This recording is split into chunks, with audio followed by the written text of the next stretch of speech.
Grabe naman Kim Pao fans, wag namang ganon. He's doing his job. Hello, makitid ang mga utak ng ibang Kim Pao fans. Ano, lahat ba kahit per kailangan hindi pwedeng gawin? Hindi kayo si Kim. Wag man ganon. May tiwala si Kim, kayo pang Kim Pao fans lang. So siguro sobrang mahal lang po nila si Paolo Avellino kaya dumarating sa punto na pinagdadamot na rin po nila si Paolo sa iba. Pero tama po kayo dyan, alam po ni Chinita Princess yung mga magiging action at mga ikikilos po ni Paolo Avellino dito kasi alam naman natin na nagpapaalam po siya kay Chinita Princess. Dahil may respeto po si Paolo Avellino sa mararamdaman ni Chinita Princess. Kaya hindi na po nagugulat pa si Kim Chiu kung makita niya po sa social media na may kinis po si Paolo sa kamay. Kasi trabaho nga po ni Paolo Avellino ang magpasaya at magpakita ng respeto sa mga kandidata po sa Narbacan. Kaya sana ang panawagan ko po sa ibang mga Kim Pao fans, mas unawain natin si Paolo Avellino and syempre lawakan pa po natin yung ating pangunawa pagdating dito dahil alam naman natin na isa po sa mga trabaho ni Paolo Avellino ang makapagpasaya at makapagpaaliw ng mga tao sa mga pupuntahan po niya na mga event. Kung panatag naman tayo kay Kim and Paolo Avellino, walang dahilan para po tayo ay magtampo, magselos o magduda sa kung ano man ang meron po sa kanila, okay? So maraming salamat sa komento, Ginang Ruth Nueva, God bless po sa inyo and mag-iingat kayo palagi. At ang pangalawang komento naman mula po kay Ginang Marlita Aurea Rodriguez. Sabi niya, tama ka Miss Durs, mabuti nang matatag si Kim dahil sa alam niyang andyan si Lord. Hindi siya pababayaan. Naniniwala ako na si Lord lagi sa tabi ni Kimi, nakagabay siya ang nagbibigay ng lakas para malampasan ni Kim ang anumang mga pagsubok na pinagdadaanan niya ngayon. Hindi rin bumibitaw si Kim, lagi siyang nakakapit sa Diyos. Dito lang kami mga senior Kim, nakasuporta sa'yo. Walang iwanan hanggang sa huli. Mahal ka namin Kim, magtiwala ka lang kay Lord na lagi mong kakampi. Yes, tama po kayo dyan, Ginang Mardita Aurea Rodriguez. Maraming salamat po sa patuloy na pagmamahal at pagsuporta kay Kim Chiu, ganun din kay Paolo Avellino. Ngayon tayo kailangan ni Chinita Princess kaya sana hindi niyo po siya iwanan at lubayan. Parati niyo po siyang isama sa inyong mga panalangin every time na matutulog po kayo dahil naniniwala ako na talaga namang napakagandang weapon or powerful na weapon ang mga prayers po ng lahat, lalo na pag ito ay pinagsama-sama. Alam nating malalagpasan din po ni Chinita Princess ang mga pagsubok na ito at alam din po ni Kim Chiu na ang nangyayaring ito may dahilan. So maraming salamat sa Ginang Marlita Aurea Rodriguez. God bless po sa inyo and mag-iingat kayo palagi.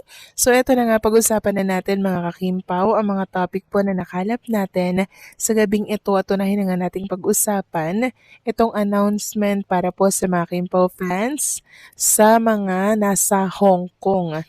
So invited daw po kayo to join us this coming December 21 Tamar Admiralty 10 a.m. onward and let's meet and greet a solid OFW Kimpaw family dito sa HK.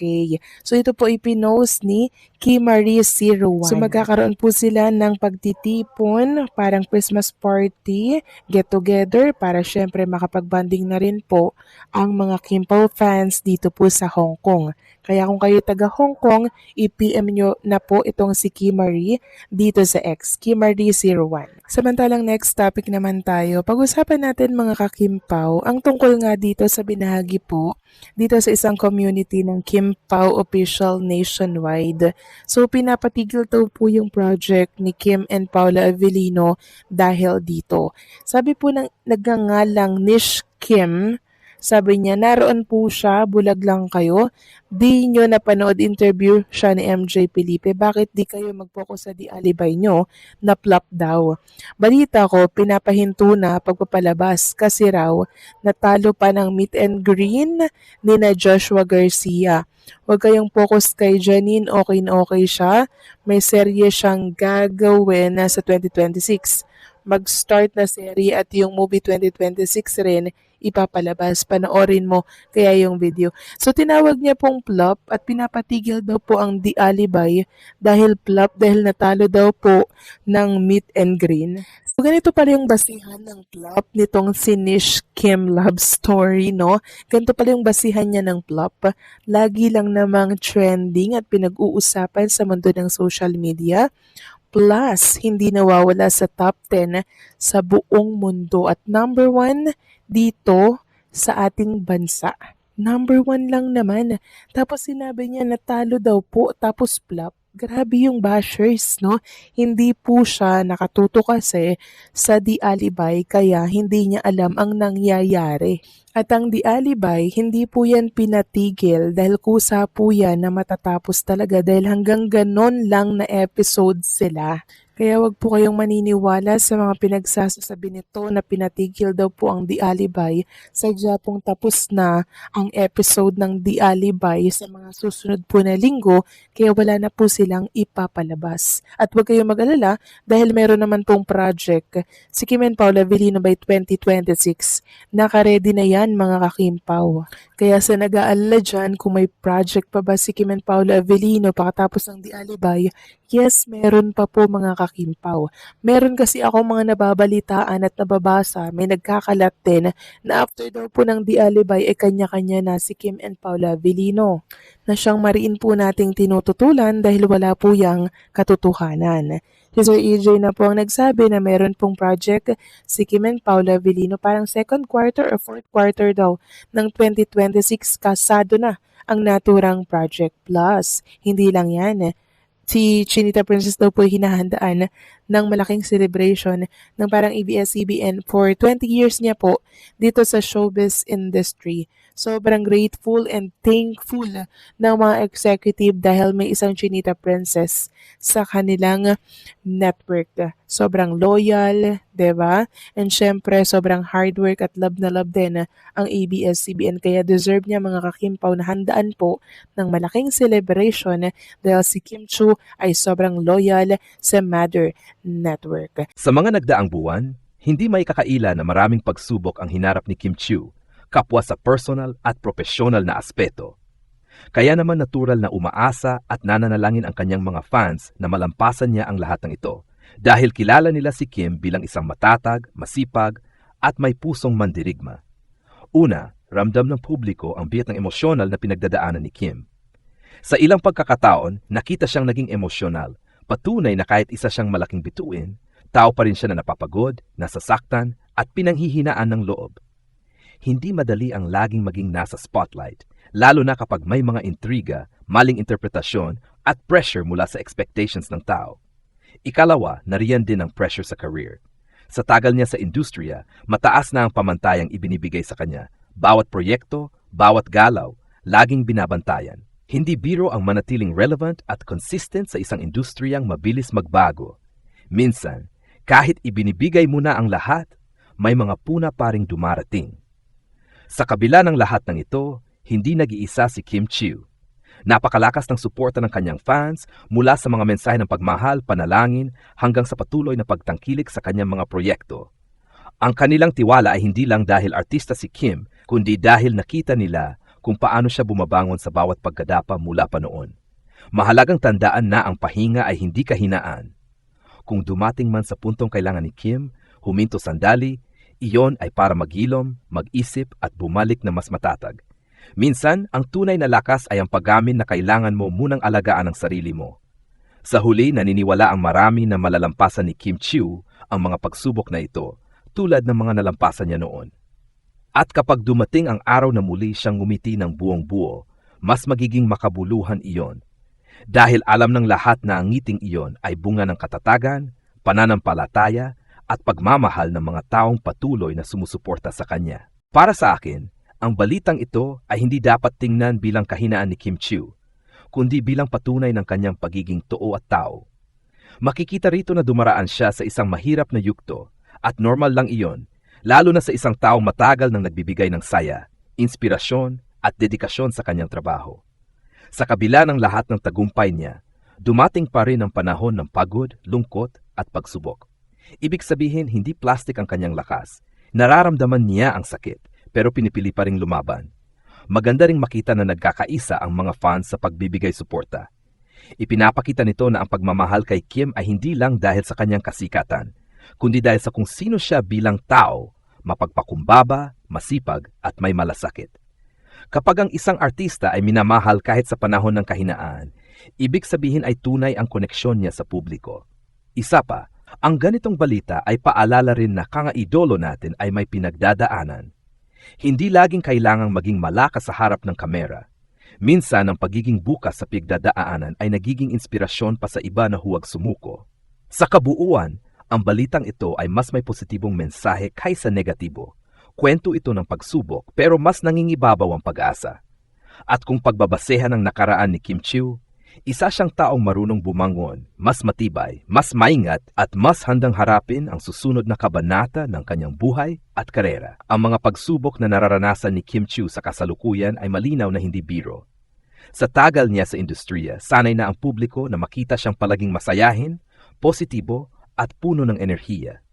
Kaya kapag dumating ang balitang siya ay nahihirapan o dumaraan sa mabigat na emosyon, natural na mabigat din itong tinatanggap ng mga fans. Para sa marami, si Kim ay hindi lang artista. Isa siyang simbolo ng sipag, pag-asa, at tibay ng loob. Isa sa pinaka-nakaantig na bahagi ng balitang ito ay ang katotohanang kahit gaano ka pa katatag, may mga sandaling mapapagod ka rin. Hindi madaling magbitbit ng responsibilidad bilang isang public figure. Ang laging inaasahang maging okay, laging handang ngumiti, at palaging may maibigay sa iba kahit minsan ubos ka na sa loob. Sa puntong ito, ang pinagdadaanan ni Kim ay refleksyon ng isang taong matagal nang nagbibigay at ngayon kailangang maglaan ng oras para sa sarili. Makikita rin dito kung gaano kalakas ang emosyonal na pressure sa mga artista. May mga intriga, espekulasyon at mga salitang madalitawan na ng iba pero mabigat sa tumatanggap. Kahit hindi lahat ay totoo, ang epekto nito ay totoo, nakakapagod, nakasakit at minsan nakakaubos ng lakas ng loob. Sa kabila nito, pinili pa ring manahimik o maging mahinahon ni Kim na isang palatandaan ng kanyang maturity at respeto sa sarili at sa iba. Napakahalaga ring bigyang diin ang solidong suporta ng kanyang fans. Sa panahong tila mabigat ang mundo, ang mga mensahe ng pagmahal, panalangin at pag-unawa ay nagsisilbing sandigan. Hindi siya hinihila pababa. Sa halip, pinapaalala sa kanya ng mga taong nagmamahal na hindi siya nag-iisa. Ito ang klase ng suporta na hindi nabibili ng kasikatan. Ang magandang aral sa balitang ito ay ang pag-normalize ng pagiging vulnerable. Hindi kailangang laging malakas. Hindi kailangang laging perpekto. Ang tunay na tapang ay ang pagharap sa sakit, pag-amin na nahihirapan ka, at ang pagpiling bumangon sa tamang oras. Kung pipiliin man ni Kim na magpahinga, iyon ay hindi pagtalikod. Iyon ay paghahanda sa mas malinaw at mas matibay na pagbabalik. Sa huli, naniniwala ako na malalampasan ni Kim Chiu ang lahat ng ito. Ang kanyang kwento ay hindi kwento ng pagkatalo, kundi kwento ng isang babaeng patuloy na lumalaban kahit pagod na. At kapag dumating ang panahon na muli siyang tumayo ng buong buo, mas magiging makahulugan ang kanyang tagumpay. Dahil alam ng lahat na iyon ay hinubog ng luha, pananampalataya, at walang sawang pagmamahal ng kanyang mga taga-suporta. May ilang mahahalagang bagay pa na pwedeng idagdag sa balitang ito upang mas lalong maintindihan ang bigat at kabuluhan ng pinagdadaanan ni Kim Chiu. Una, hindi lahat ng laban ay nakikita ng publiko. May mga pagsubok na tahimik lang niyang dinadala. Mga desisyong kailangang pag-isipan ng mabuti, mga emosyon na hindi kailangang ipaliwanag sa lahat. Minsan, ang pananahimik ay hindi pag-iwas, kundi isang paraan ng pagprotekta sa sarili at sa mga taong mahalaga sa kanya. Ikalawa, mahalagang tingnan ang sitwasyong ito bilang panahon ng paglago. Kadalasan, ang pinakamabibigat na yugto ng buhay ang siyang humuhubog sa isang tao para maging mas malinaw ang direksyon, mas matatag ang paninindigan, at mas malalim ang pangunawa sa sarili. Kung babalikan ang naging journey ni Kim, ilang beses na siyang napatunayan na ang bawat pagsubok ay nauwi sa mas maayos na bersyon ng kanyang sarili. Ikatlo, malaki ang epekto ng suporta ng fans sa mental at emosyonal na kalagayan ng isang artista. Hindi ito maliit na bagay. Sa panahon ng duda at pagod, ang simpleng nandito lang kami ay nagiging lakas. Kaya ang pagkakaisang ipinapakita ng kanyang supporters ay isang mahalagang bahagi ng kanyang pagbangon. Ikaapat, ang balitang ito ay paalala rin sa publiko na maging mas maingat sa mga salitang binibitawan online. Ang mga artista ay may damdamin din. Ang empatiya at respeto ay mas kailangang manaig kaysa sa tsismis at panghuhusga. At panghuli, may positibong hinaharap na pwedeng mabuo mula rito. Kapag nalampasan ni Kim Chiu ang yuktong ito, and maraming naniniwalang mangyayari iyon, mas magiging makabuluhan ang kanyang mga susunod na proyekto. Mas lalalim ang kanyang pag-arte, mas magiging totoo ang kanyang mga mensahe, at mas mararamdaman ng publiko ang kanyang pinanggagalingan bilang isang babaeng dumaan sa pagsubok at piniling bumangon. Sa kabuuan, ang balitang ito ay hindi katapusan ng isang kwento, kundi isang mahalagang kabanata, isang pahina na puno ng hamon, ngunit higit na puno ng pag-asa.